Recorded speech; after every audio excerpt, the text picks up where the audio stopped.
Tá? Ah, sim. Ok, boa. Boa tarde a todos e todas.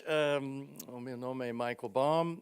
On behalf of FLAD and the Luso-American Development Foundation, I'd like to thank all of you for being here today to this latest Meet the Author session. This is actually our 16th version of Meet the Author. It's the first one in 2026. And we feel very privileged to have someone of the renown of Katie Kitamura, who's here with us today as our invited writer. Katie's going to talk to you about her work with journalist and writer Isabel Lucas, who's been collaborating with FLAD and conducting all of these conversations with the invited writers over the years, and does it so well. I also take this opportunity to thank Alfaguara, Penguin/Random House Portugal, for their excellent collaboration and support for this session. Alfaguara, as you probably know, published Audition, which is the most recent book of Katie Kitamura, and the finalist, who is the finalist of several prizes, such as the Pulitzer and the Booker Prize. I don't think I need to say too much more about how privileged we are to have her here. I hope you enjoyed the session. Isabel and Katie, the floor is yours, and thank you all for coming.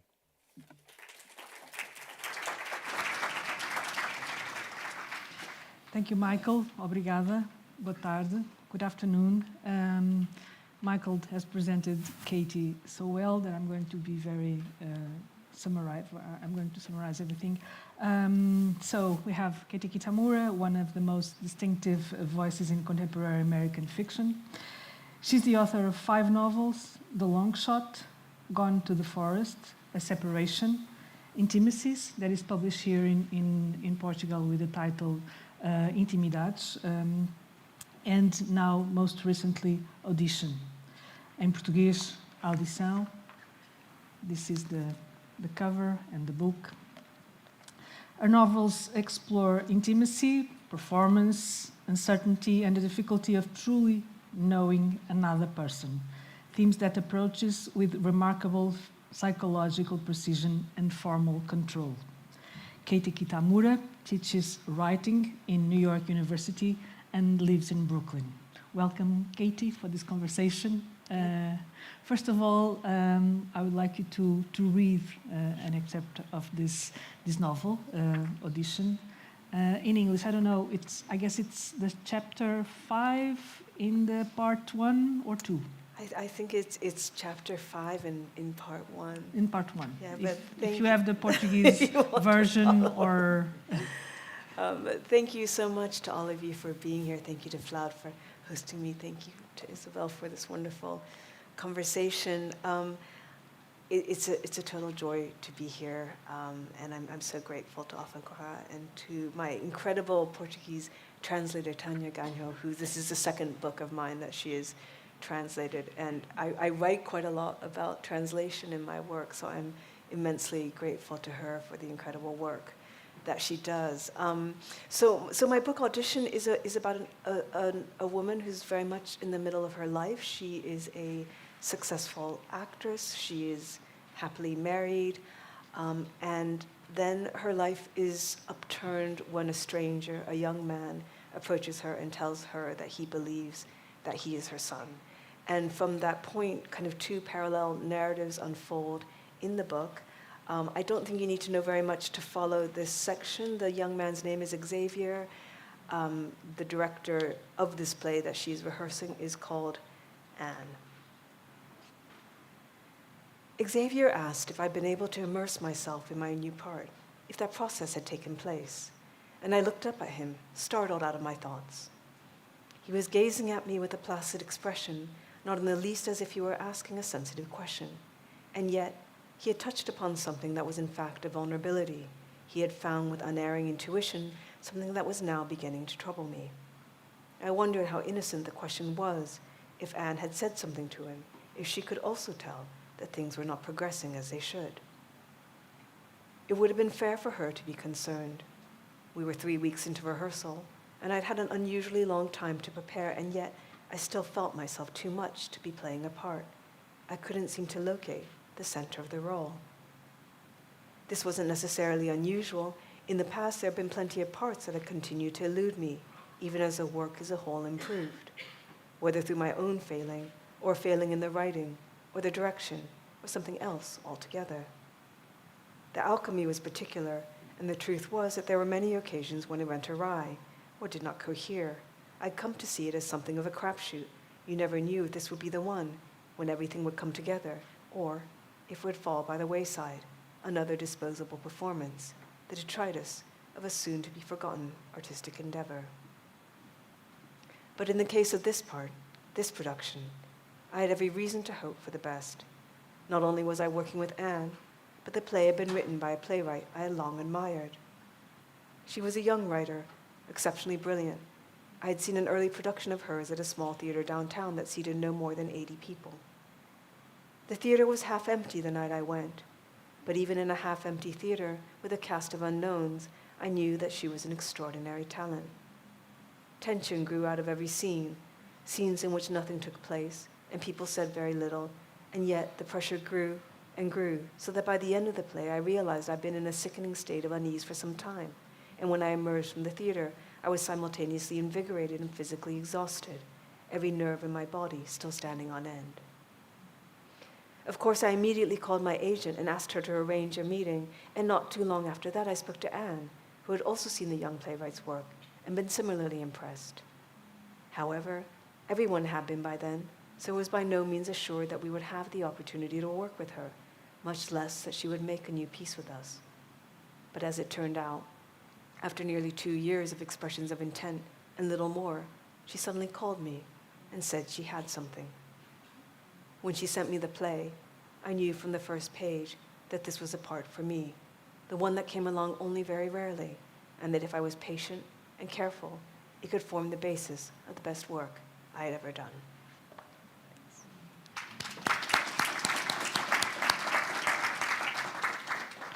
Thank you, Katie.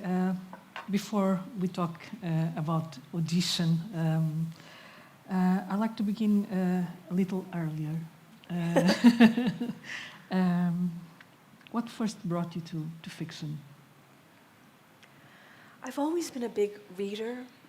Big reader. A big reader. Reading has always structured, I would say, the entirety of my life and experience. I have a kind of joke that half of what I think I've experienced, I've actually just read in the pages of a book. You know, it's very kind of fluid, the line between what I've experienced in life and what I've experienced through reading. I don't have a neat origin story in so many ways. I didn't start writing until relatively late. I was in my mid-20s, and I was working on a doctorate on American literature. And then I found myself secretly waking up at 5 in the morning and working on a novel before I would, between kind of 5 and 7 a.m., before I would... the silent hour. Exactly, before I would then go to the library and work on my thesis like a good graduate student. And I think there was something about that secret pleasure, about that kind of secret life that was so wonderful to me. And that's when I started writing fiction. And now you recognize the writer that you were at that time, when you are when you tried to find your voice, or what we call a voice. It's interesting because I think two things. One is that as a writer, in terms of the experience of writing, I'm always trying to recapture that feeling of being by myself, of really writing for myself, of writing being an entirely private experience. It gets, I think, harder and harder the more you write and the more you publish, the more you have the sense that actually, the book will be read by somebody other than yourself and your spouse who's forced to read your work. But I think I'm always trying to return to that feeling of privacy, because I think it's one of the reasons why I love writing so much. It's one of the few registers in our life that is wholly private. So much of what we do in the world is very much, under the eyes of other people.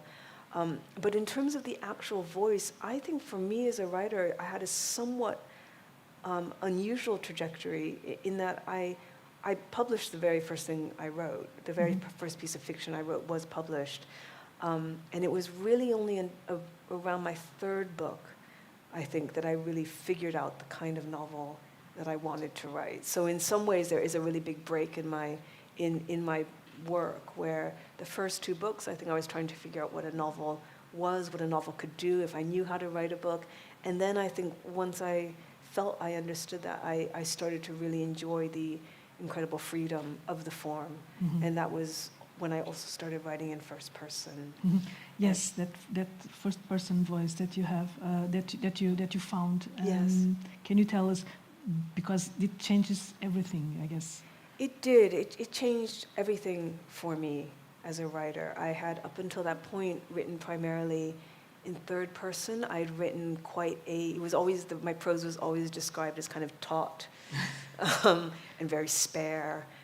And there was definitely a sense in which I was kind of polishing my sentences, and all of the sentences were very fluid, had very little fat on them.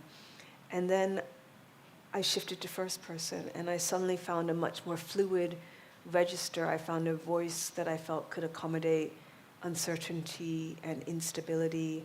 I found a voice that I felt could express not simply the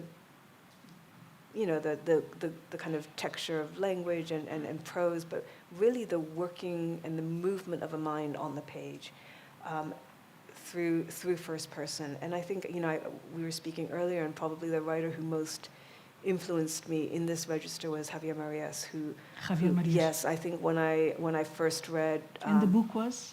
Tomorrow in the Battle, Think on Me. It's funny, my husband was on book tour, and my husband's also a novelist, and he was at this wonderful bookshop in Seattle called Elliott Bay, which has a very legendary bookseller called Rick Simonson. And Rick has this extraordinary ability to kind of guess what book you need. He reads your work, and he has a real sense of what you will like. And he actually gave Hari a copy of A Heart So White and Tomorrow in the Battle, Think on Me. And then he said, but it might be for your wife, I'm not actually sure. And when Hari got back from book tour, he gave me the books, and I read them immediately, and it really was like a door opened for me. And I understood first person completely differently.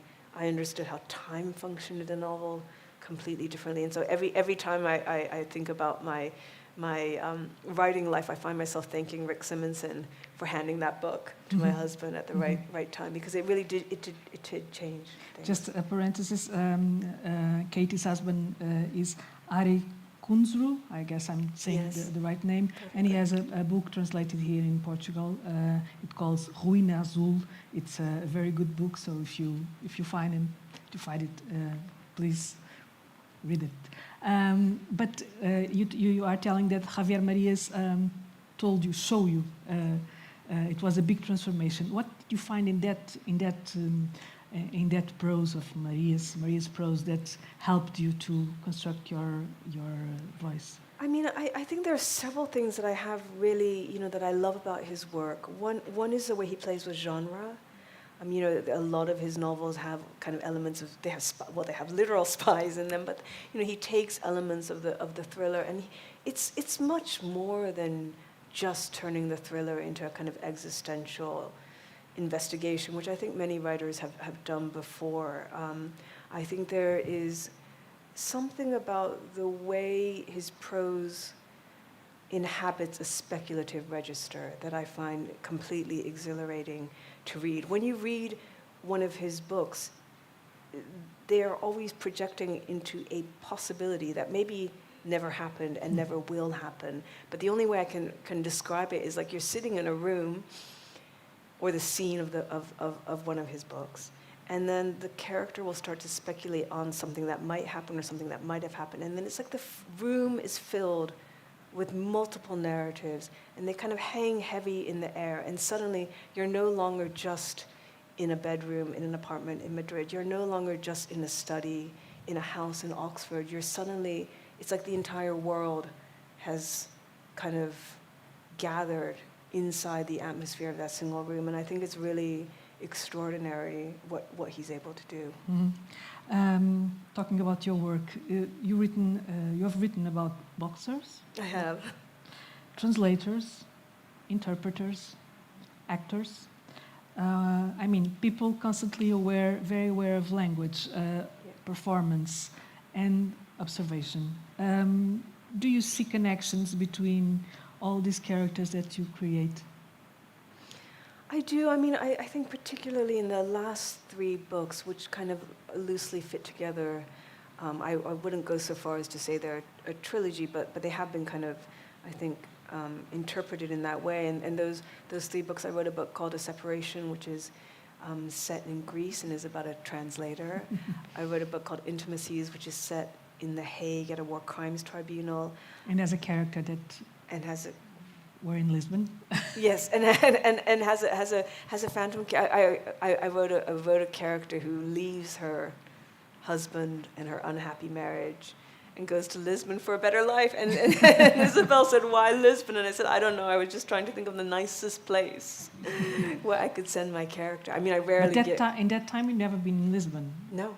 So. I mean, it was almost like, what would be the dream destination for this character who has been stuck in the Netherlands for her entire life. And I rarely give my characters happy endings, but I decided to give this particular character a better life. But go on. And she's that's not the central character in the novel. The central character in that novel is a simultaneous interpreter who definitely stays stuck in the Netherlands for a long time. And then in this character, the narrator is an actor, and they're all unnamed female characters. They're all characters who speak the words of other people. They're all characters who are conduits for language that is authored by someone else. And I think they're all characters who are sometimes directly, sometimes less directly involved in the business of performance. Mm-hmm. And all these books also plays, I guess, with this thin line between the real and unreal. We never know where we are. In this book especially, I guess. Yes, I think that's absolutely true. I mean, as I said, I really like this realm of speculation in fiction. And I think that's one of the reasons why, I mean, infidelity is also a running theme in my work, in part because I think infidelity really takes place, or the fear of infidelity, rather, I should be more precise, takes place in the realm of speculation. So often the characters in A Separation, the central character believes that her husband has been chronically unfaithful to her, but doesn't actually know. And there's this way in which that anxiety acts as a kind of, almost like an engine of narrative. It just creates narrative after narrative after narrative. Everything she looks at is, could be a sign that he is having an affair, or it might just be a glass of water.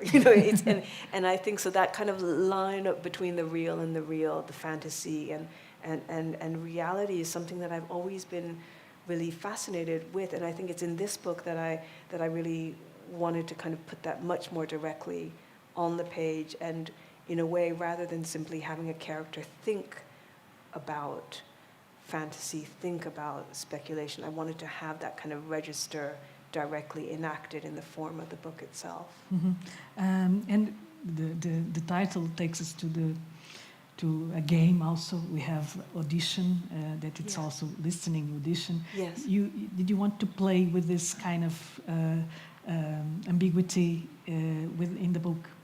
Yeah, absolutely. I mean, the title of the book has kind of two valences for me. One is, of course, this idea of, because it is about the constellation, the individual relationships, the identities of the 3 central characters shift between the 2 halves of the book, and there's a sense in which they are trying on different parts and trying on different registers in their relationship to each other. So that was, of course, the primary meaning of the title, but it is also audition in the sense of hearing. And I was really interested in the materiality of her experience. It is a book that takes place, certainly the second half largely takes place in one apartment, and it is a lot of what is happening is she's inhabiting the space with other people. She's listening very carefully. She's trying to gather clues and evidence in a way, and it is a novel about sound and about eavesdropping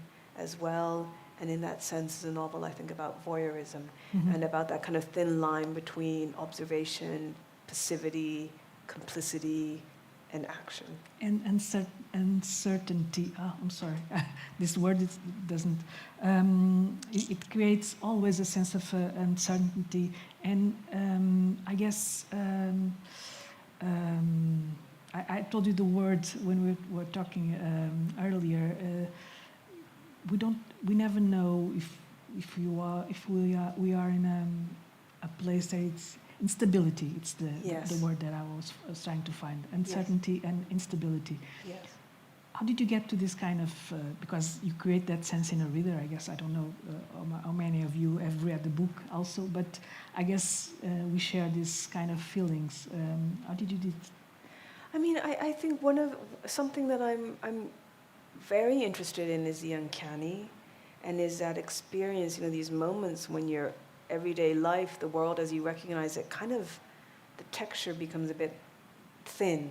And it's suddenly as if you see another reality, or another narrative surges up. You look at somebody you know very well, you've known your entire life maybe, and suddenly they appear to you like a stranger. And those moments of uncanniness, I think I'm really interested in, and I'm really interested in trying to represent on the page in my work. In the case of Audition in particular, it is a story of a marriage, but it is really about, I think, on one level, the relationship between a mother and son. It's about motherhood. I think it is about parenting and about motherhood.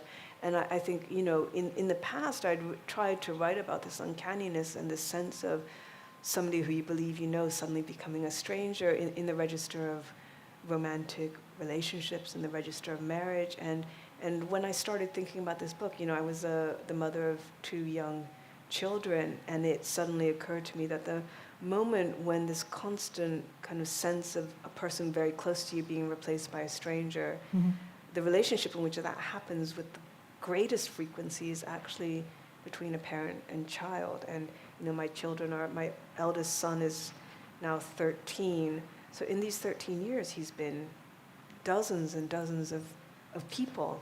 And that mutability, that volatility in a relationship is really interesting to me, and so that is in some ways what I wanted to write about, the instability of identity.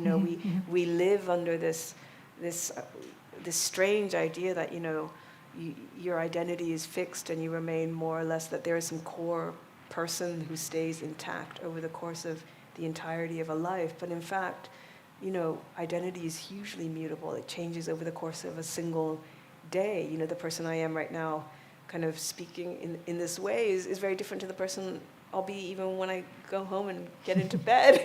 But this idea that all of us are contending with many different selves every single day, and we're barely aware of it, and that is part of what it means to be in the world and to be human. And you choose an actress for I did. for the main character. I did. So talking about yeah, I Why? did. I mean, I thought, I wanted to. One of the things that struck me is that when I was when I was first had my children, and this is probably the first time I really thought about it in a very personal and intimate way, but.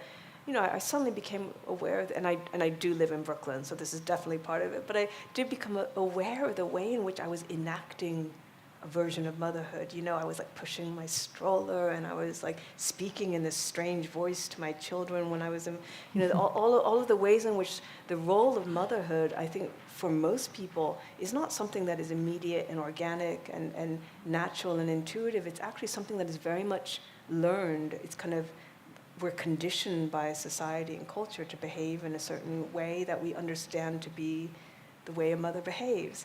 And I think when I started noticing that, I really started thinking, there are so many different roles and scripts that I'm following without even really being conscious of it every single day. The way I am when I'm a teacher, the way I am with a friend. And I wanted to write a character who would be much more acutely aware of performance, and who would be able to observe that in a much more conscious way than maybe somebody else, and also somebody who's incredibly good at manipulating performance as well, because that's what she does for a living. Yes, and we are dealing with this in a theater, and also in an apartment. We have the public sphere and the intimate, the domestic sphere. And how did you manage? Because we never saw the play. We never see the play. But we know everything that is going at home, or we think we know. That it's another ambivalence here. Why did you choose to do this? I mean, I think I knew from the beginning I wasn't going to put the play in the novel.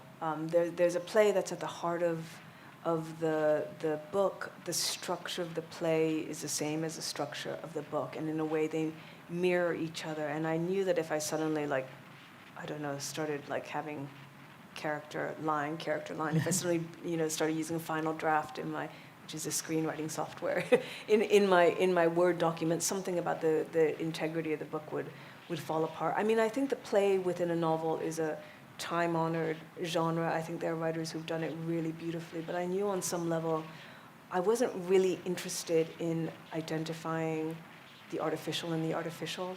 I wanted to identify the artificial in what we think of as the natural, what we think of as the domestic sphere. I was interested in how performance functioned in everyday life. And so in that sense, the theater is there and it's definitely important, but the play is kind of a black hole. And the real theater set to me is, especially in the second half of the play, is this apartment that the three characters live in together. And what exists of so interesting or so for a writer in that domestic space? Because we have 3 people and then 4 people in an apartment. It's not a spoiler. It's not. It's not a spoiler. Yeah. I mean, one thing that I realized only after I had finished the book, and this book in some ways could take place over a pretty big span of time. There aren't clear historical markers in the book. The characters have cell phones, that's probably about it. But on the other hand, I can tell clearly that it was a book that was written during the pandemic, because it's a novel about children coming home, living with their parents again, and being trapped in a small space and driving each other absolutely and bringing up, food, lots of food. Yeah, exactly. Driving each other absolutely up the wall, which is to me, certainly for a lot of my friends, was the experience of the pandemic. Is like your understanding of who you are and your relationships with your family were really put to the test. But I think it's always a thrill to kind of create a closed world, put your characters in it, and then just keep adding pressure. Mm-hmm.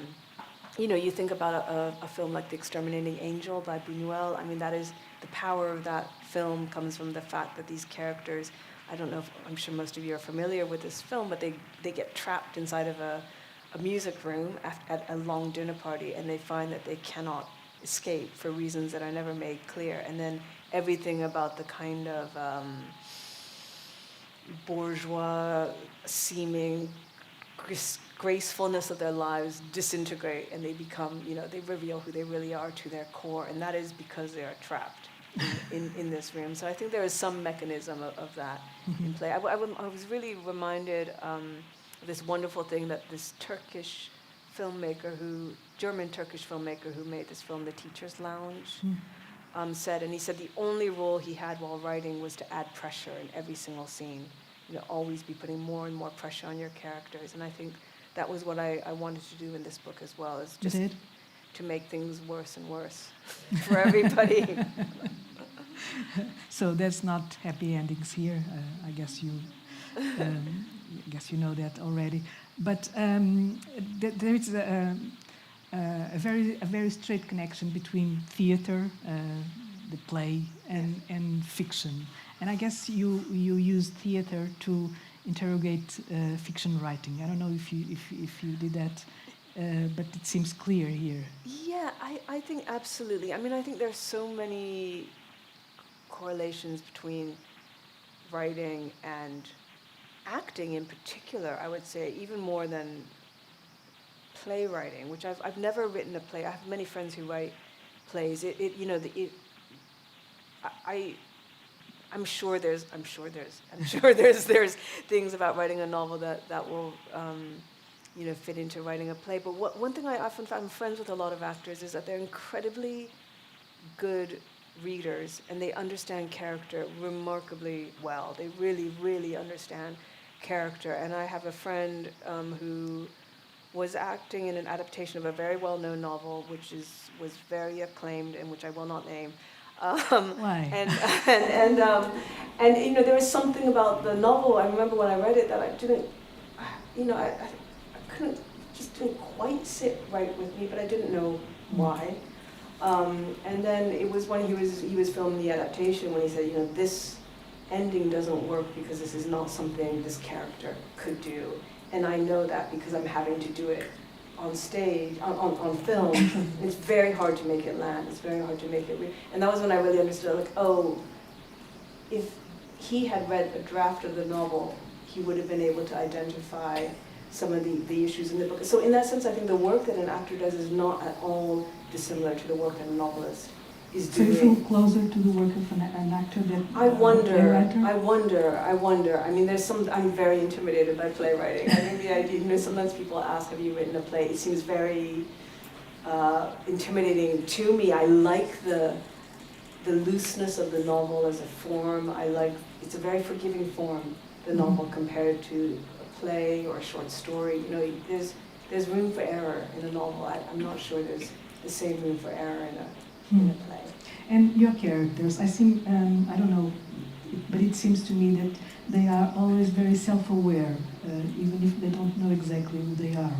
But why? I think they are simultaneously very self-aware and like staggeringly unself-aware at the same time. But I think that's maybe how we all are. I mean, we really all have aspects of our character that we're not really able to fully see. I mean, I think in the case of this character, she's aware of a great deal about how she is in the world. She's very aware of other people. She's very good at interpreting other people, but at the same time, it's like quite late in the novel. There's a moment when she suddenly realizes that, you know, she's had this sense that there's something is wrong, something is off in the family dynamic, and she can't quite put her finger on it. And then at some point, she suddenly realizes that she's the problem. And there's like a moment when she says, "Oh, I'm the problem that everybody's maneuvering around. I'm actually the person that everybody has to be careful around. I always thought it was, you know, my husband or you know, this young man or whatever." And in fact, she has this moment of realization where she says, "It was actually me."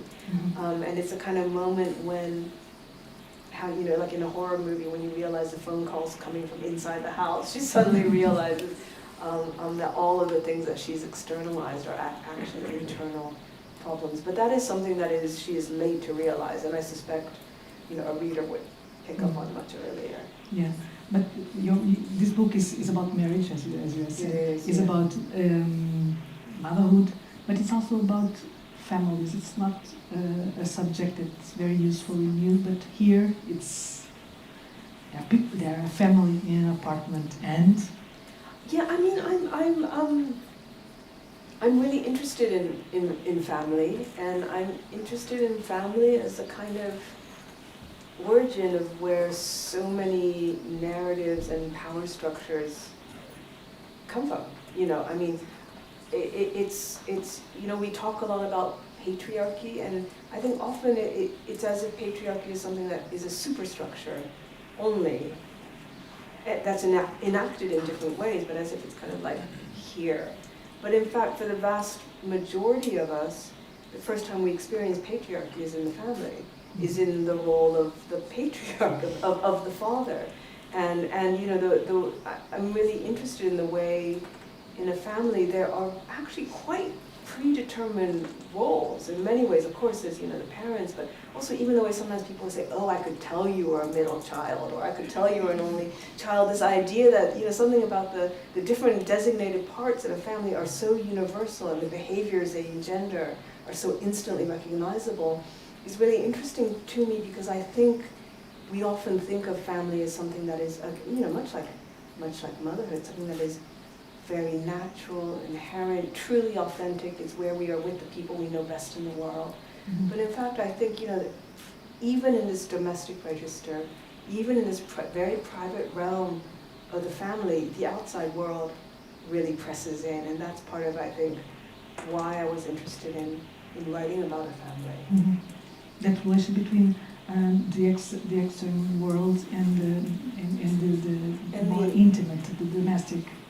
I think so. I mean, you know, one of the things that the novel as a form is really good at doing is taking something quite small and specific, like a handful of characters, and using that to reflect the world at large and to reflect much larger social or cultural structures and phenomenon. And so I think there is a way, if you look at a family, you're only looking at maybe 3 or 4 people, and yet you can really capture something about how the world in general operates upon people. You can capture the experience of somebody living at a particular moment in time.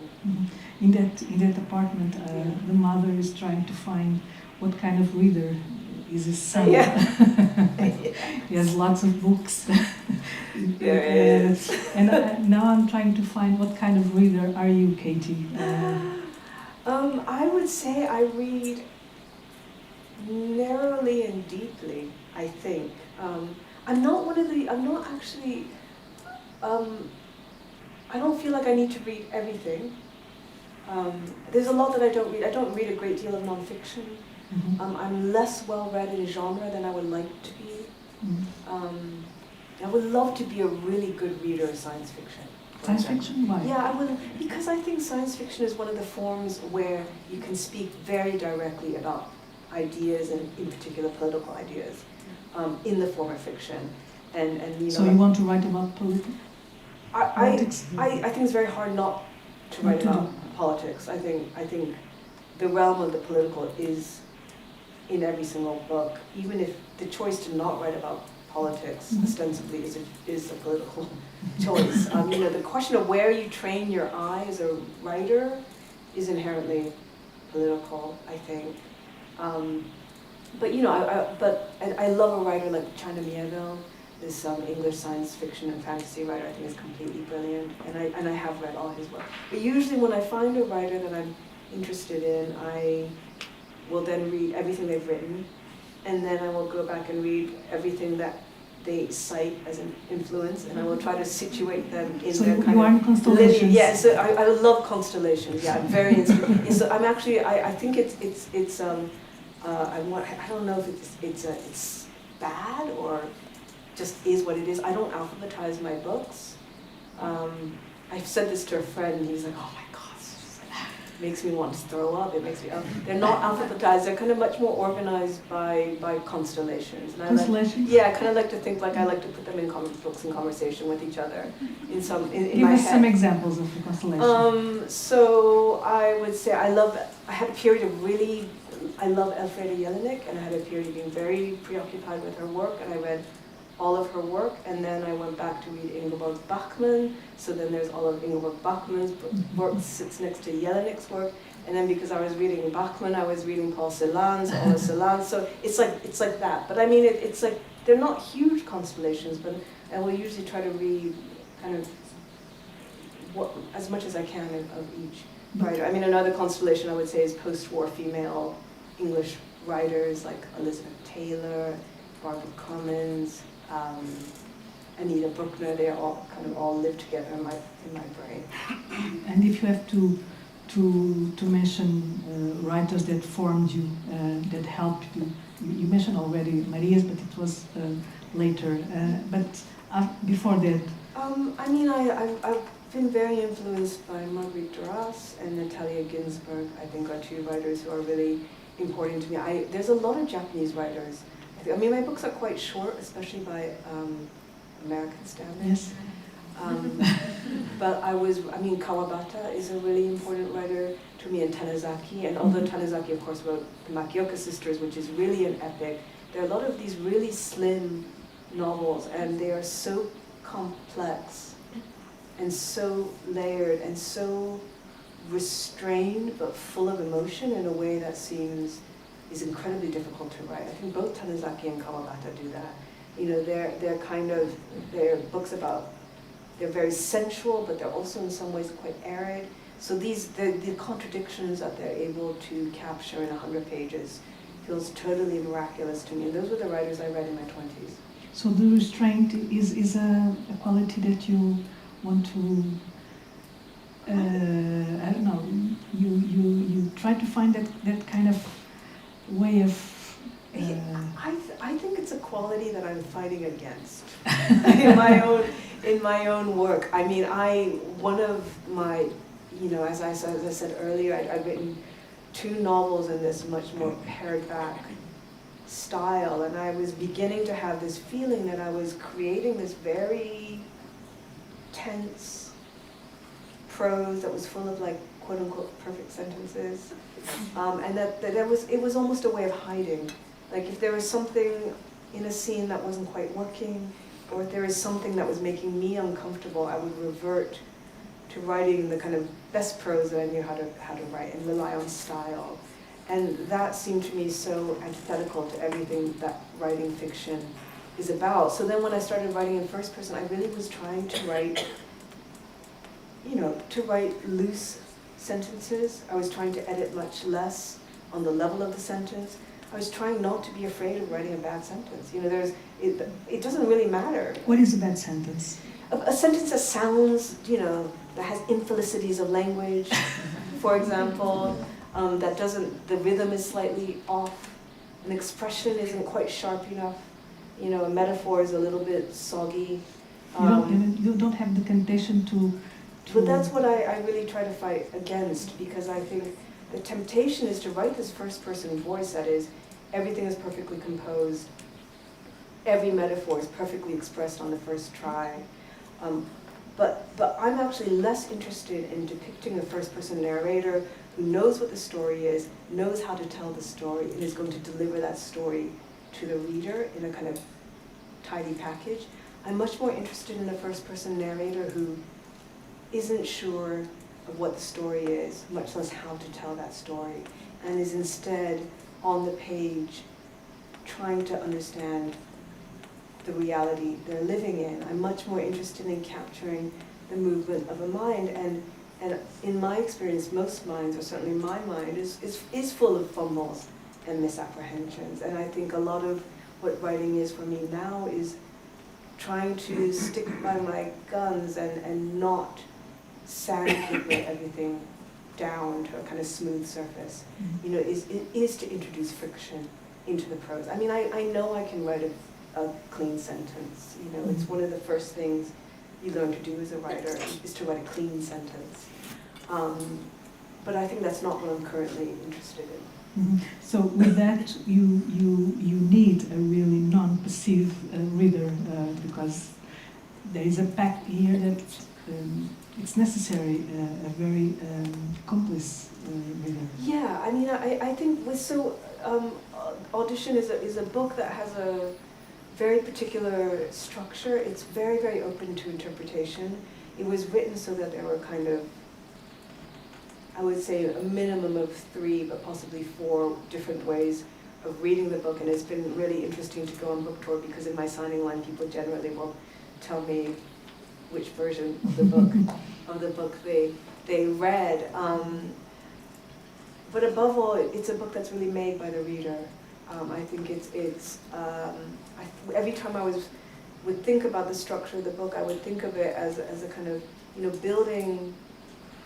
building a kind of structure that was capacious enough for the reader to enter in alongside me and build the book with me. So it's a book that is made through the interpretation of the reader, and every book is like that, is the truth. Every single book is made hand in hand with the reader.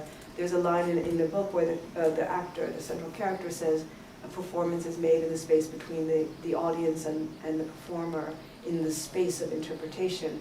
And that is actually true for every single book. To us to the space between the writer and the reader also. It's made in the space between the writer and the reader. It's the way the reader interprets the book that makes the book. And I think there's something, I think that, I mean, as an example, reviewing books is very difficult for me, because I'm very aware of how much I am bringing to the book. I'm aware of how much the book is a kind of mutable text. It could change depending on when in my life I read it, what mood I'm in. It can change depending even on whether or not I've had coffee, to be honest. So I wanted to write a book that would really would really try to honor everything that a reader brings to a book and to kind of foreground it. So it is a book that I think demands a kind of active reading engagement rather than a passive one. And teaching creative writing helps to be a better writer? It does for me. It does for me. I've been now teaching on an MFA program in New York, at New York University, for about a decade. And what does it teach you? well, it's interesting. I think at first I thought I would learn a lot of very practical things. You know, I really quickly became a better editor because I teach what's called workshop, where you are reading students' work and you're giving notes and you're analyzing what works and doesn't, maybe, I don't like to say doesn't work, but what maybe needs another look. And it's definitely true, within 2 or 3 years I could tell I was a sharper editor. And I was definitely a sharper reader of other people's work. But I think what I really have learned from teaching it is much more inchoate in a way, which has to do with vulnerability and how important vulnerability is in the act of writing. So when I'm teaching workshop, I have students who are coming in and they're bringing in work that they finished maybe the night before. You know, it's brand new, and they are exposing it to 12, 13 people to read and give sometimes kind, sometimes less kind feedback to. And I think as a writer, it's very, especially a writer like me, it's very easy to become very sealed off in a way, and to work on something quietly and to not share it until it's really done. And something that I understood through working with my students is that often I would wait to share a book for so long that the problems had fully ossified into the structure of the book, and it was really too late to change it. So, you know, I would, you know, no matter how skilled the editor was, it was like they couldn't really rip out the spine of the thing. And I thought, actually, I want to be a confident enough writer, and I want to be a writer who's willing to be vulnerable, and in exchange, I will be able to kind of make the work in dialogue with somebody else, with an editor. And so, you know, the second book I wrote, which is called Intimacies, while I was teaching. I wrote the last 3 books while I was teaching. The second book, I shared the draft very early with my editors, and I had a lot of notes. And it was a dialogue, and that was a very different way of working, but it was, I think, a much more productive one. You know, this writer, American writer Sheila Heti, has this wonderful idea about writing, which is that she says, you know, an idea shouldn't be like kept by itself in like a, you know, like this. It shouldn't be so protected. That maybe an idea is like a bone. I actually don't know if this is true about bones because I'm not a doctor. But this idea that like if you break a bone, it gets stronger, it heals and becomes stronger.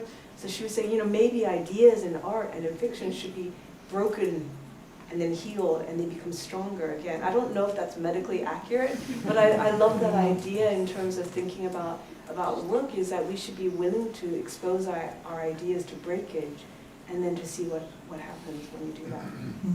And it helps to be married with a writer. It's really fun. Yeah, it's really fun. I don't actually know how people are not married to a writer. Yeah, my husband's a novelist. He's a really great novelist.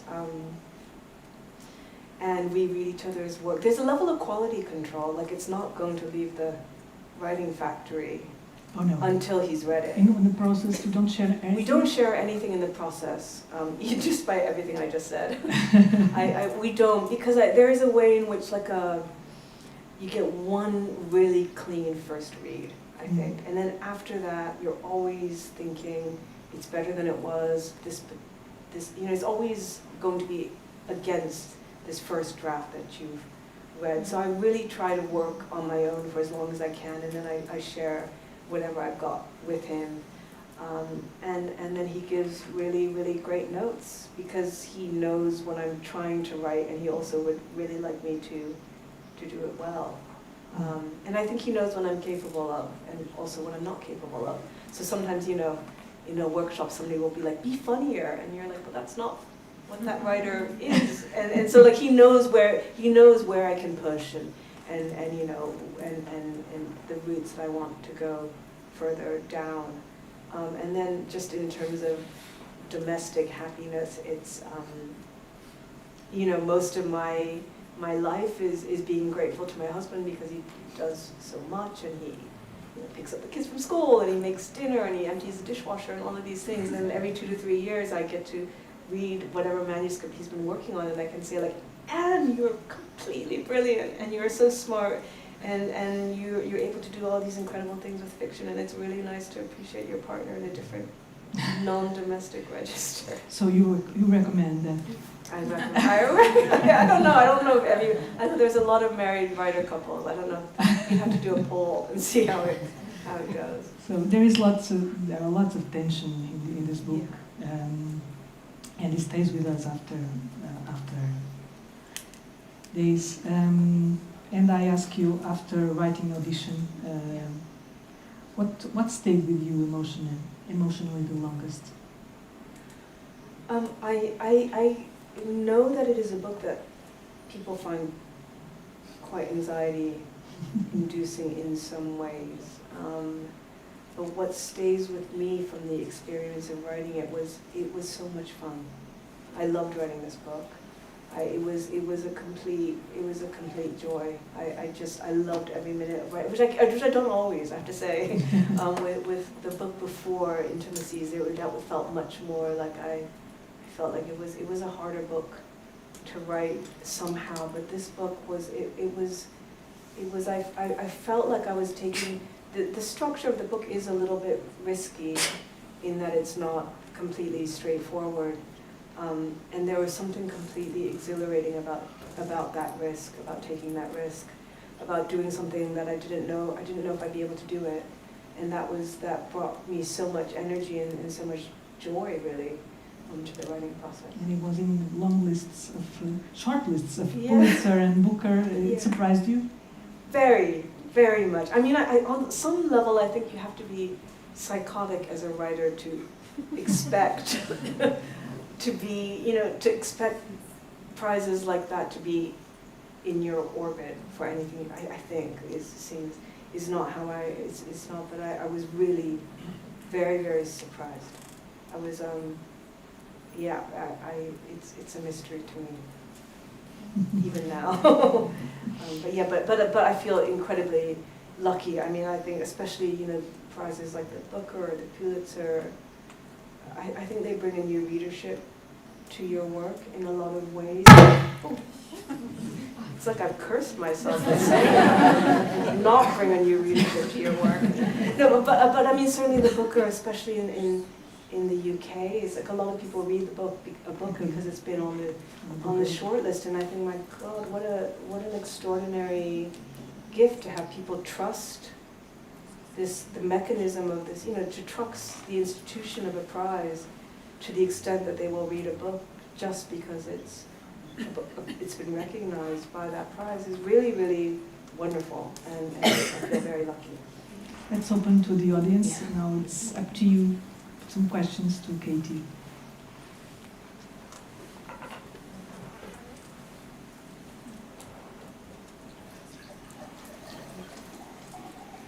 Hi.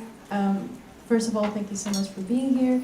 I have a question. It gave me the impression, as I was listening to talk about your process for Audition, that you take your interests or day-to-day feelings that you find interesting to construct a novel. Is that always so? Do you always start out with a theme or an interest that you would like to explore in fiction? Or does sometimes those interests just kind of appear as you are writing the novels?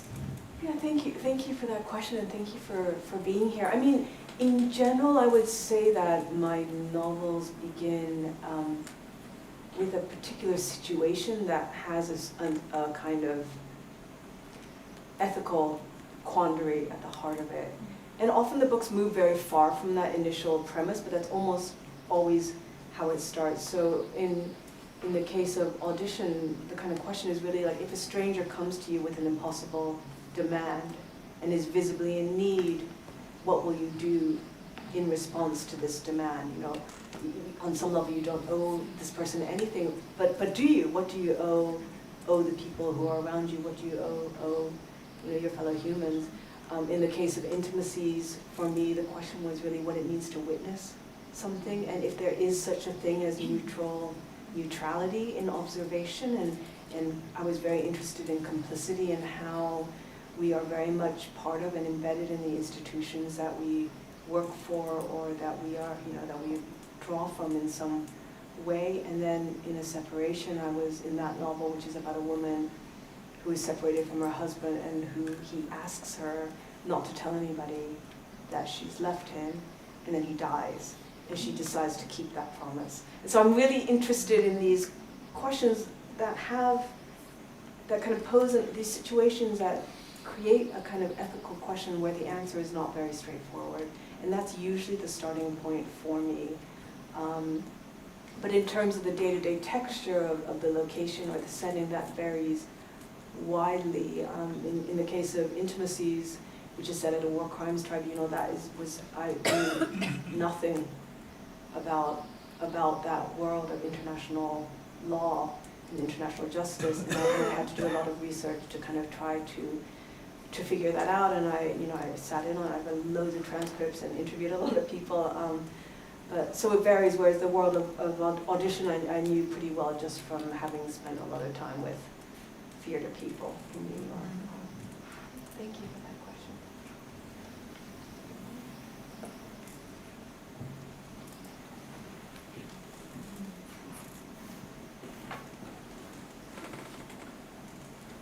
Hi, thank you so much for your words. It was a pleasure hearing you speak, and also a great pleasure to read Auditions.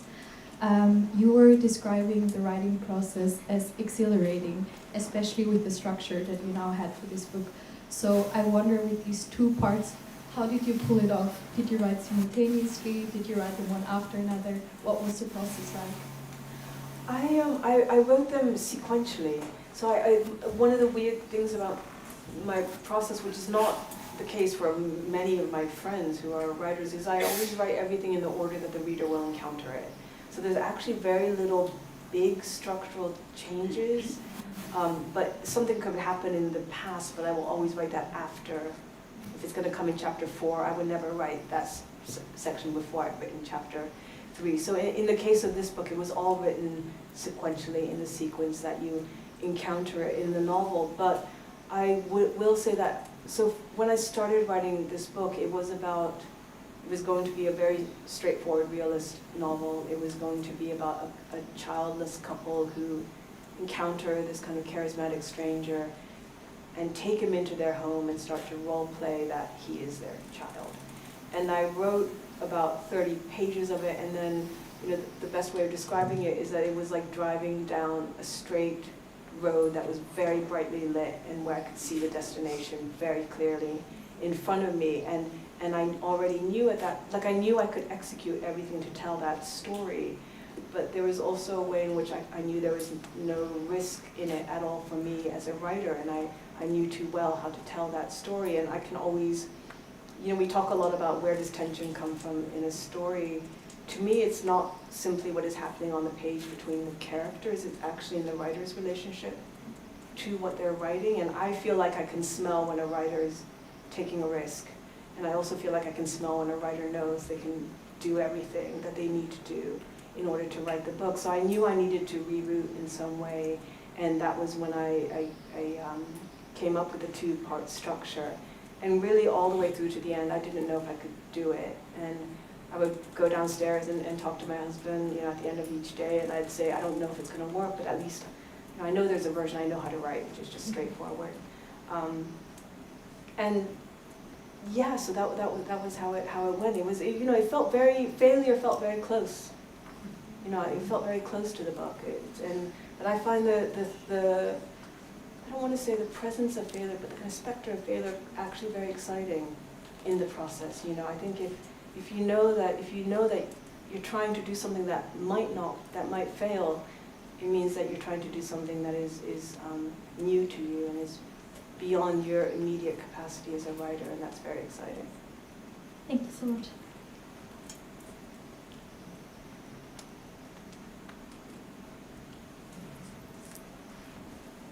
No more questions? One more. Hi. I read the book some months ago, but I feel like we're not talking about mainly the thing that you do at the book, that's the switch in the middle. And I'd like to understand what you wanted by the switch. Did you want to show the same characters in different roles, into different situations? Was that the goal? Because it's quite, you get struck when you're reading it, when in the middle, and you get what? you go back and you try to Oh, yeah. to find out, did I miss something? Yeah. What is it happening here? Yeah. And I don't know, I just wanted to know what was your idea behind it, because I'm not sure if I reached it. Yeah, I mean, I guess I guess there are two things. Well, there are a couple things I could say. One is that you know rabbit duck drawings. So like there are these things that they have in the United States where if you look at it from one view, it looks like a rabbit, and if you look at it from another perspective, it looks like a duck. Okay. And so to me, the book is really that. If you look at it from one point of view, it could be the story of a woman without a child who meets a young man and then fantasizes that he is her child.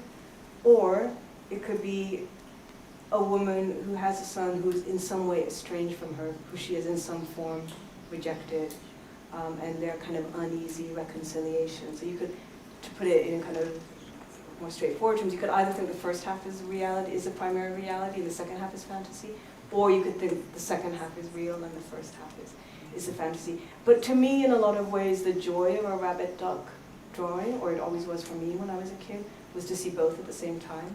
So you would look at it and you would not just see the rabbit or the duck, but you would kind of give yourself a headache maybe, but you would see both at the same time, and there would be like a kind of strange vibration. And I think that was what I was trying to do in the book. I mean, thematically speaking, the origins of this book are really simple in a way. I saw this headline that said a stranger told me he was my son, and I didn't read the article, but I was very struck by that sentence. And then I was speaking to a friend a little bit later, and she said to me, that's just a description of motherhood. Every time my son comes home from university, it's like a stranger has walked into the apartment. And so in that sense, I thought what I want to write about is how in these very universal, very common experiences of parenting or marriage or friendship or making art, there are things that feel mutually exclusive, that feel incommensurable, that cannot be reconciled, you know, stranger or son or both. And so I think in the novel, I wanted the two halves to be kind of in dialogue with each other, but I wanted that sense of something that was incommensurable, nonetheless, to persist and to convey this character's experience. Does that make sense? More questions? No more? If there is no more questions, thank you so much. Thank you, Katie. Katie will be happy, I'm sure, to sign your books over there. Over there. Thank you so much. Thank you, Katie.